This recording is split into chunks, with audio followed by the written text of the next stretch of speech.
I think I need someone to throw something at me if I go more than 15 minutes, because I think I went close to half an hour the first sermon this morning. So I got carried away because I'm so passionate about the text.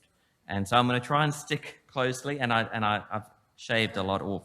So I'm already starting to waffle. So I'm going to begin by asking a question.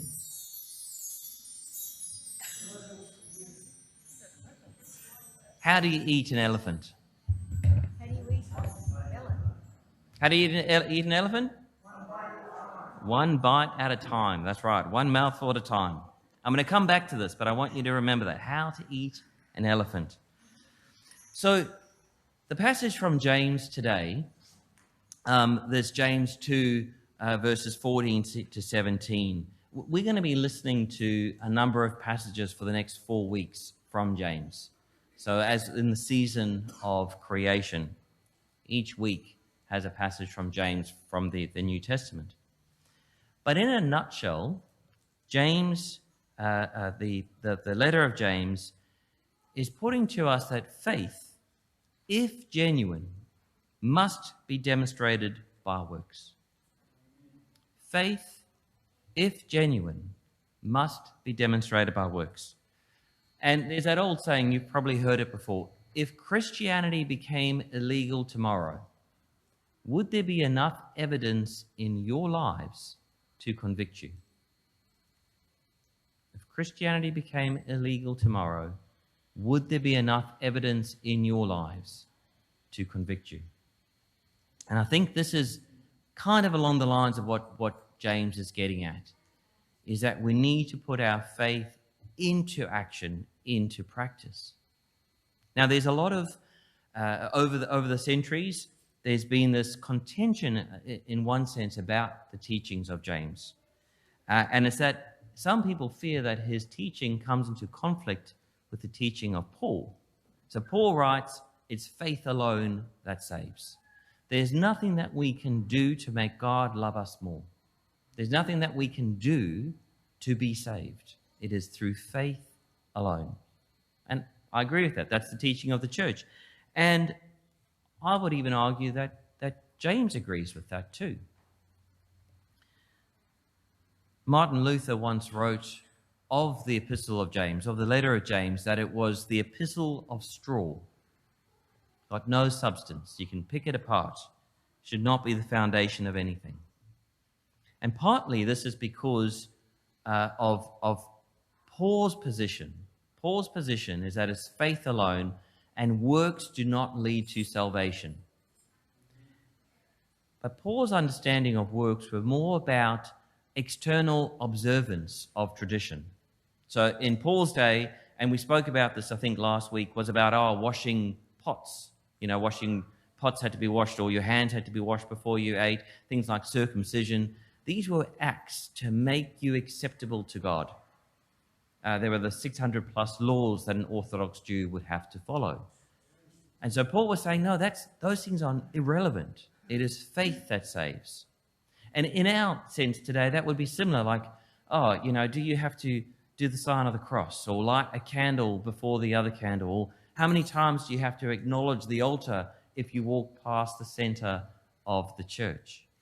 These are not important things for salvation. They're external. And so that's what Paul was saying back in his day, and we can apply that to our day. And I don't think James is disagreeing with that. See, for James, works are acts that spring from within a person, from within a believer, through the love of God. So James is not saying, we need faith without acts. Faith without works is dead, in that I believe, but I have to do the sign of the cross, or I believe and I have to acknowledge the altar every time I walk past. He's not saying that. Or I don't believe he's saying that.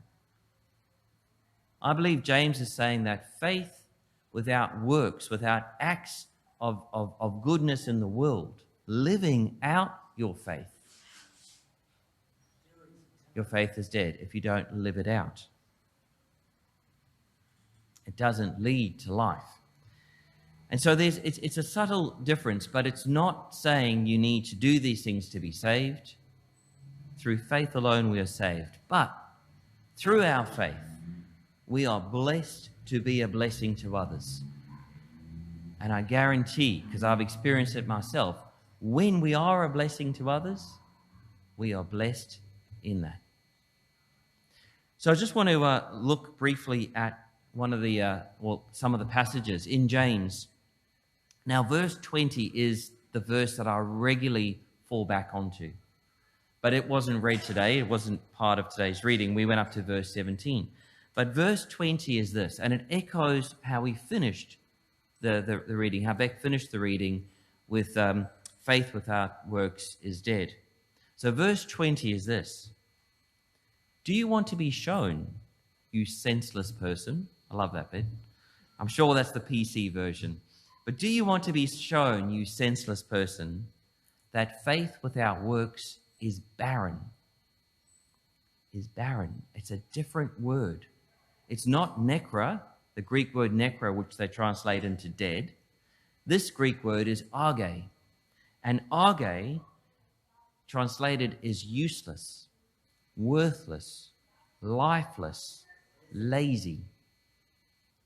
So do you want to be shown, you senseless person, that faith without works is lazy? That faith without works is useless? That faith without works is worthless? That faith without works is barren? It does not produce life. Yes, you might be saved. Through my faith, I am saved. But you need to put that into practice. Otherwise, that is lazy grace. I am saved. I can sit back and put my feet up. I think that is what James is saying. That we are called to put our faith into practice. He's not disagreeing with Paul. He's building upon Paul.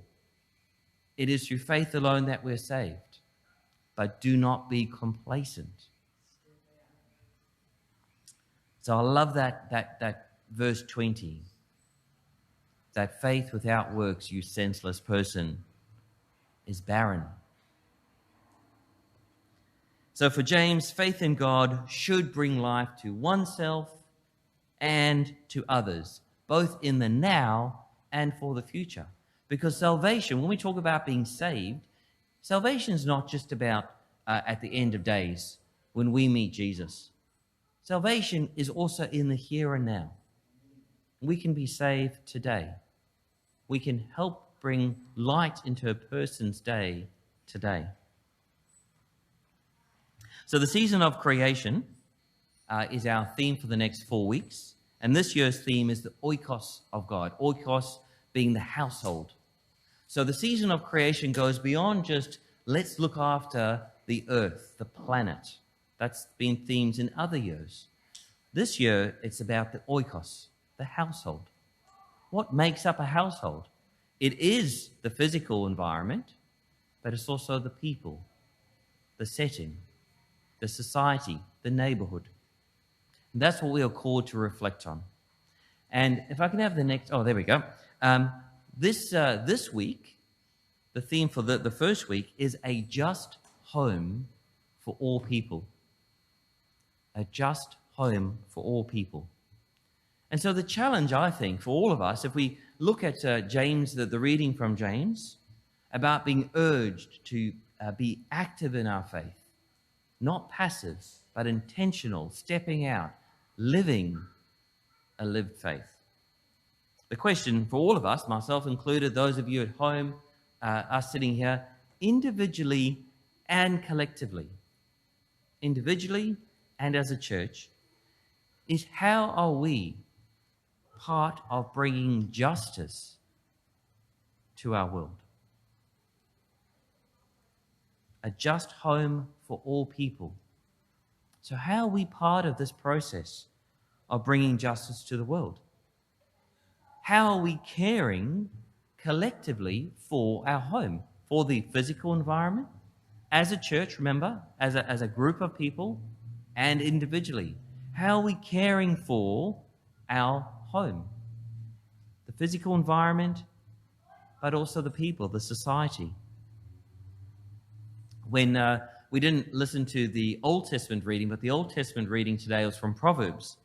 And there's this beautiful line in Proverbs, chapter 22, I think verse 1. And it says, "The rich and the poor have this in common. The Lord is the maker of them all." The rich and the poor have this in common. The Lord is the maker of them all. I saw on Facebook earlier this week a similar passage, and it said, the rich and the poor have this in common. We have the same size grave. We are all the same. So how do we play our part in caring collectively for our home, the physical environment, as well as the people who dwell within it? And our home goes beyond just our fence, our little kingdom that is our plot of land. Our home includes our neighbours. It includes people who live in Harvey Bay, who live in the Wide Bay, who live in the greater area, wherever you're from. It includes people overseas. So how do we play our part? And the third question, how do we share God's love intentionally with all people? Jesus' ministry was to all people. Who did he associate with? The lepers, the tax collectors, the outcasts, the poor, the widows, the prostitutes, but also the elite, the Pharisees, the scribes, the rulers. He didn't ignore them, but he was more than happy to take them to task and show them the error of their ways. So Jesus' ministry was to all people, as should ours be.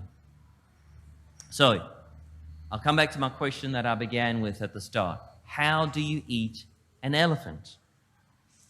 One bite at a time. Last week I spoke briefly about Stephen Covey and the 7 habits of highly effective people, and I want to just touch on another passage in his book. And he talks about the circle of concern versus the circle of influence. Now, our circle of concern is everything that we are worried about, collectively, as a church, and individually. Myself, I worry about my children. I do, Lucy, it's true. I worry about my children and Tamika. I worry about the economy. I worry about our physical safety. I worry about COVID. I worry about friends that I know getting sick. I worry about the political turmoil in the world. I worry about terrorism that we've just seen happen in New Zealand. I worry about it happening in Harvey Bay. I worry about refugees getting on boats. I worry about the Taliban in Afghanistan. This is my circle of concern. There are things in it that are well beyond my ability to do anything about, other than pray. But I think this is what James is getting at. If someone is in need, to send them on their way saying, I'll pray for you, but I won't provide for your physical needs, what good is that? So if I bring my circle of concern to my circle of influence, there are things within my ability to deal with. If I look at the whole problem, the whole elephant, I'll walk away. But what can I do today, tomorrow, the next day, for my family, for my neighbors, my neighbors and our town, for my friends, for the church, for the stranger in the street? What can I do? That is within the circle of influence. So there are always going to be things outside of my ability to change. James reminds us that we need to be intentional, active in our faith. So the challenge, I think, for all of us is, well, what can we do? And I'd love to hear from you. I would love to hear whether it's an email, straight after the service, over in the hall for coffee. I'd love to hear your thoughts. Or maybe what you are doing, what you'd like to do personally, but maybe as a church, what can we do? We have a major housing crisis in Harvey Bay. We have homeless people living across from the church office. How can we help them? That's just one question. So I think this I'm so passionate about this passage. I'm going to conclude my sermon because I've probably already gone too long. But we are called to live our faith, to be a blessing. We are so blessed. The fact that we live in Australia and live in this beautiful place called Harvey Bay, we are so blessed. How can we be a blessing to others? And I assure you that when you are a blessing to others, you are blessed in return. Let us live our faith so that we bring life to others. I want to finish with a prayer in the words of John Wesley. Lord, give us the courage and fortitude to do all the good we can, by all the means we can, in all the ways we can, in all the places we can, at all the times we can, to all the people we can, as long as ever we can. Amen.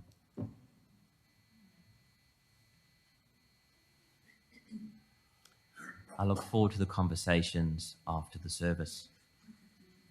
And hopefully that was a short enough sermon, not half an hour.